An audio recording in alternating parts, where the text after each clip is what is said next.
পান পাতা বা কলা পাতায় খানিকটা সর্ষের তেল লাগিয়ে কি সব আজগুবি জিনিস করছে। তাদের সাথে আবার লঙ্কাও আছে। খালার শ্বশুর বাড়ি যেতে মাঝ পথে পরে সেই কুখ্যাত বন্দর ঘাটের জংলা। আপনাদের এখানেই নামতে হইবে।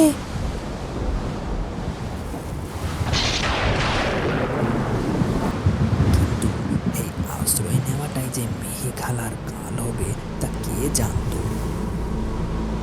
আসলে নতুন বউকে নিয়ে এই জংলায় ওঠা আমাদের মোটেও উচিত হয়নি।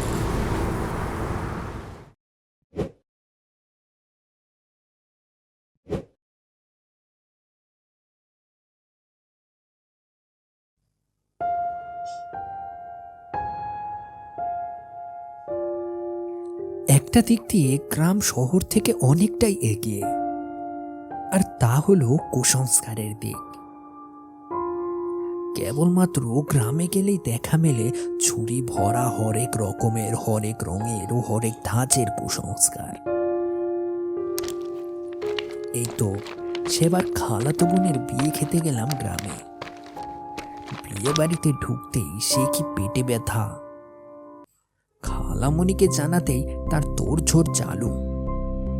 আমার নাকি চোখ লেগেছে, মানে বদনজর যাকে বলে। অগত্যা কোনো উপায় না পেয়ে তাদের সেই তথাকথিত রিচুয়ালস শুরু হলো। পান পাতা বা কলা পাতায় খানিকটা সর্ষের তেল লাগিয়ে কি সব আজগুবি জিনিস করছে। তাদের সাথে আবার লঙ্কাও আছে। লঙ্কা দেখে ভেবেছি হয়তো আমাকে এটা খেতে হবে, কিন্তু না, খেতে হলো না। আজগুবি কিছু কথাবার্তা বলে একতলা থুতু আমার সারা শরীরে ছিটিয়ে দিয়ে পাতা ও লঙ্কা আগুনে পুড়িয়ে দিল। আগুনে দিতেই বোম ফাটার মতো পটপট করে ফুটতে থাকলো পাতা ও লঙ্কাগুলো। আর লঙ্কা পুরানোর কোনো গন্ধই নাকে আসলো না। ব্যাপারটা খুব অদ্ভুত। তার থেকে বড় কথা, আমার পেটের ব্যথা একদম শেষ বললেই চলে। পেটের ব্যথা অস্বস্তি বোধ হচ্ছিল বলে আমি ঘরেই শুয়েছিলাম। তখন নানু আমার কাছে এসে, কি হে মশাই, পেটের ব্যথা কি কমলো? জি নানু, তা আপনার শরীরটা কেমন?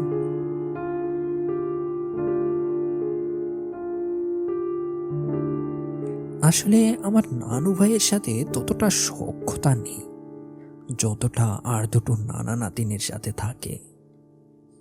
এর মূল কারণ আমি নিজেও জানি না। হঠাৎ নানু বলে উঠল, আসার সময় নাকি বন্দর ঘাট দিয়ে এসেছিলে? আসলে ট্রেনটা মহেশখালী ক্রসিং এ পড়েছিল, আর মহেশখালীর পাশেই তো ছোট খালামণির বাড়ি। তাই ভাবলাম ওদের সাথে দেখা করে যাই। কিন্তু সেখানে গিয়ে শুনি ওনারা তোমাদের এখানে চলে এসেছে। আচ্ছা, তুমি বিশ্রাম নাও, আজকে আর বাড়ির বাইরে যেতে হবে না, ঠিক আছে? নানু কথাটা বলেই চলে যাচ্ছিল, আর তখন ঘরে ঢুকলো আমার কিছু কাজিন। আসলে মেয়েদের তরফ থেকে আমাদের খালাতো ভাইদের তালিকা বিশাল লম্বা। 5 বোনের 9 জন ছেলে, 4 জন মেয়ে, আর মামাদেরটা তো বাদই দিলাম। ভাই, এত দেরি করলে যে আসতে? আরে আর বলিস না, কি যে ঝামেলায় আছি না, বলে বোঝাতে পারবো না তোদের। তাহলে লিখে বোঝাও। ফাজলামো করিস না তো, যা এখান থেকে। আরে না, রেগে যেও না। তা বলো, কেমন আছো? আমি মোটামুটি আছি, শুনলাম তুই নাকি অ্যাব্রোডে চলে যাচ্ছিস। হ্যাঁ, ও ও এই দেশ আর ভালো লাগে না, তাই ও চলে যাচ্ছে সেখানে নাকি।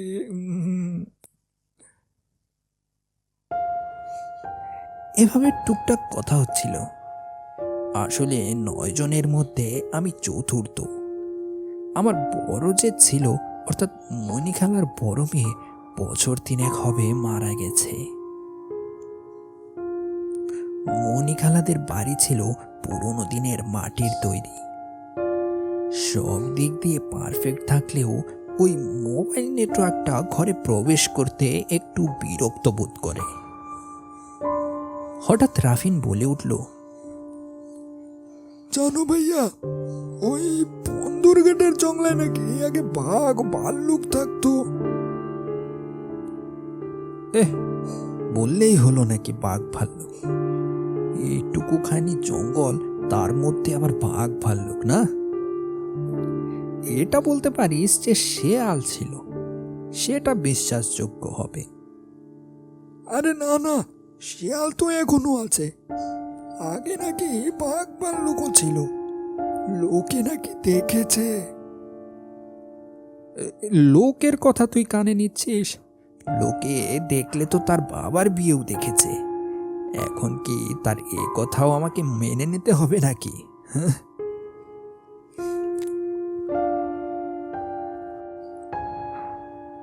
এই বেয়াদব, চুপ থাকবি। রিমন রাফিকে একটা ধমক দিতেই রাফিন চুপ হয়ে গেল। সবাই চুপ। একটু পরে রাফিন বলতে শুরু করলো, ভাইয়া জানো, মিহিকালাকে ওই বন্দরঘাট থেকে ভূতে ধরেছিল, আর তা আজও ছাড়ানো সম্ভব হয়নি। এখনো নাকি মাঝে মাঝে জেগে ওঠে। বিষয়টা আমারও জানা আছে। আর এই বন্দরঘাটের জংলার এত বদনামের কারণ খানিকটা আমিও জানি। সে অনেকদিন আগের কথা। মেহেখালার বিয়ে ঠিক হলো। আমরাও শহর থেকে গ্রামে আসলাম। তবে বিয়েটা হলো একদম বাজে একটা সময়ে, মানে বর্ষাকালে। তবে এতে যে দুই পক্ষের স্বার্থ লুকিয়ে আছে তা টের পেলাম বিয়ের প্রায় 4-5 বছর পর। আমার নানু যেমন কিপটে, মিহিখালার শ্বশুরও তেমনই কিপটে। বলতে গেলে রতনে রতন চিনেছে। তো যাই হোক, ফিরাত না কি যেন বলে, সেখানে ঠিক করা হলো মিহিখালাকে নিয়ে আমি ও মণিখালার মেজো মেয়ে জুই সমেত নিয়ে যাওয়া হবে। বর্ষাকাল থাকায় নদী পথে বেছে নেওয়া হলো। নৌকা দিয়ে গেলে সময়ও কম লাগবে, আর কাদা পানিতে হাঁটা থেকেও বাঁচা যাবে। মিহিখালার শ্বশুর বাড়ি যেতে মাঝ পথে পরে সেই কুখ্যাত বন্দর ঘাটের জংলা। বিপত্তি বাজলো ঠিক এইখানে। বন্দর ঘাটের জংলার পাশে আসতেই আকাশ ভেঙে বৃষ্টি শুরু হয়ে যায়। উপায়ান্তর না দেখে মাঝি ওই বন্দর ঘাটেই নৌকা ভিড়ায়। বৃষ্টির জোর এত বিশাল ছিল যে সেখানে না থামিয়ে আর উপায় ছিল না। আগে আপনাদের এখানেই নামতে হইবে।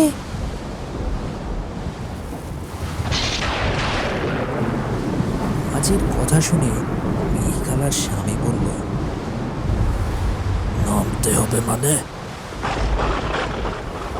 আগে এইখানে নৌকা ভিড়ামু, ওই সামনে আর যাওয়া যাইব না। বৃষ্টির সাথে সামনে আগালি নিশ্চিত সবাই ডুইবা মরবো। আচ্ছা আচ্ছা, এখানেই না হয় ভিড়াও, বৃষ্টি কমলে সে যাওয়া যাবে ক্ষণ। আমরা আর কথা বাড়ালাম না।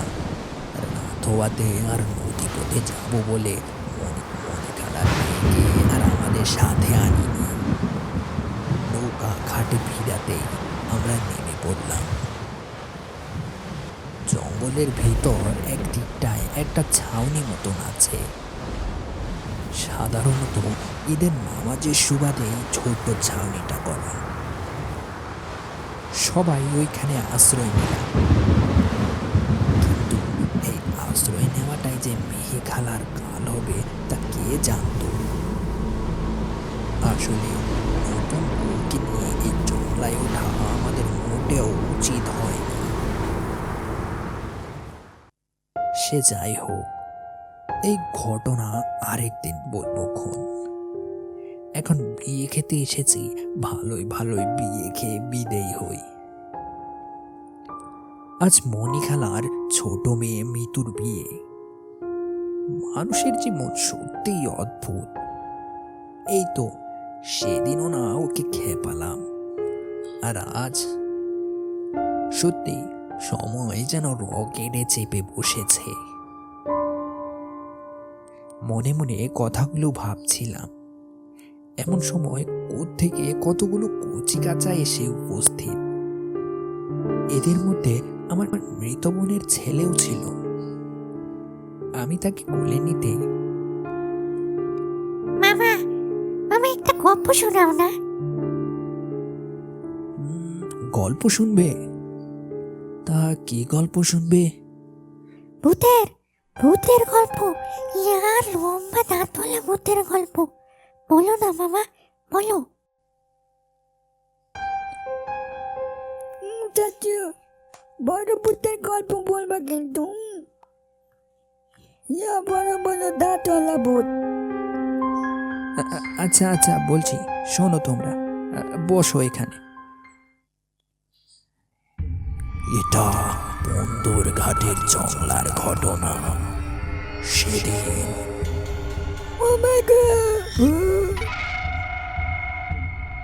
আরে গল্পই তো শুরু করলাম না, তার আগেই ওমাগো ভয় করছে তা।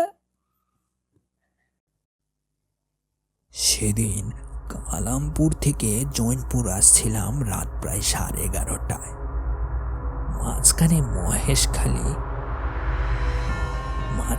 মহেশখালী। জৈনপুর যেতে প্রায় আরো আধা ঘন্টা লাগবে। সেখানে গিয়ে এত রাতে কোনো অটোও পেতাম না, তাই সময় নষ্ট না করে মহেশখালী নেমে যাই। তারপর কি হলো চাচু? তারপর নেমে পড়লাম মহেশখালী। সেখান থেকে ঘন্টা দেড়েক হাঁটার পরই আমার টনক নড়ল। আরে সামনে তো বন্দর ঘাটের জংলা।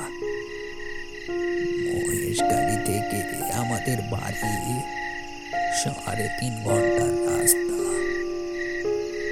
দিনের বেলা আলো থাকলে নদী পথে দৌড়তাম, কিন্তু এত রাতে কোনো নৌকাও পাব না। তাই এই জঙ্গলের পথে দৌড়তে হলো। যদিও মিহি খালার বাসা স্টেশনের পাশে, কিন্তু এত রাতে সেখানে যাওয়া আসলে শোভা পেত না। এদিকে মাঝে মাঝে শেয়াল ডাকছে, হ্যালো। ও মারে বাবা রে, ভাগ ভাগ। এই ওই মামা, শিয়ালকে হালুম বলে ডাকে নাকি? আরে শিয়াল না তো। হঠাৎ দেখি আমার সামনে একটা বাঘ আমার চতুর্দিকে ঘুরপাক খাচ্ছে। কি, ওই জঙ্গলে বাঘ আছে? আরে সত্যিকারের বাঘ না তো, ওটা ছিল মায়ার বাঘ। আমি খুব ভালো করেই বুঝতে পারছিলাম আজ খুব বড় ধরনের কিছু ঘটতে চলেছে আমার সাথে। আমি সাথে সাথে সূরা ফাতিহা, চারকুল ও আয়তুল কুরসি পড়ে আমার চারপাশে একটি গণ্ডি কেটে দিলাম, আর সেই অশরীরীর উদ্দেশ্যে বলতে শুরু করলাম, তোরা যতই চেষ্টা করিস আমার কোনো ক্ষতি করতে পারবি না। এই কথাটা বলেই ব্যাগ থেকে একটা পানির বোতল বের করে তাতে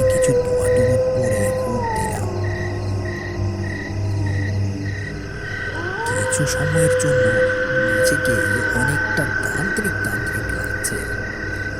এমন সময় হঠাৎ একটা জন্তু বৃত্তের খুব কাছাকাছি চলে এসেছিল। তখন সেই পানিটা পাত্র থেকে ঢেলে তার দিকে ছিটিয়ে দিলাম। সাথে সাথে সেই জন্তুটি চিৎকার করতে করতে পিছিয়ে চলে গেল।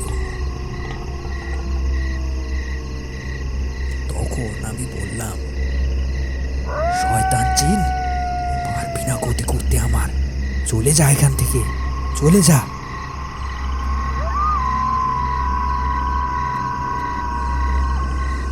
এমন করতে করতে কেটে গেল সারাটি রাত। অচরের ঠিক আগ মুহূর্তে নিজেকে আর ধরে রাখতে পারলাম না, লুটিয়ে পড়লাম মাটিতে। ও, তুমি সত্যি সত্যি ভূতেদের সাথে লড়াই করেছো? তোদের কি মনে হয়? ওই মামা মিথ্যে বলে না। তারপর কি হলো? চাচ্চু বলো না, কি হলো তারপর? তারপর সকালে কিছু লোক আমাকে সেখান থেকে অজ্ঞান অবস্থায় বাড়িতে নিয়ে আসে। শেষ গল্প।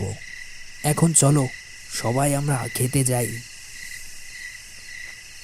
খাওয়ার পর আরো একটা গল্প বলবা, ঠিক আছে? ঠিক আছে, চলো এখন। খাবার খেতে যাচ্ছি তখন মামা, ওই শয়তানের কি মুসলমানি হয়েছিল? কি জানি, দেখি নাই তো আমি। দেখো নাই কেন?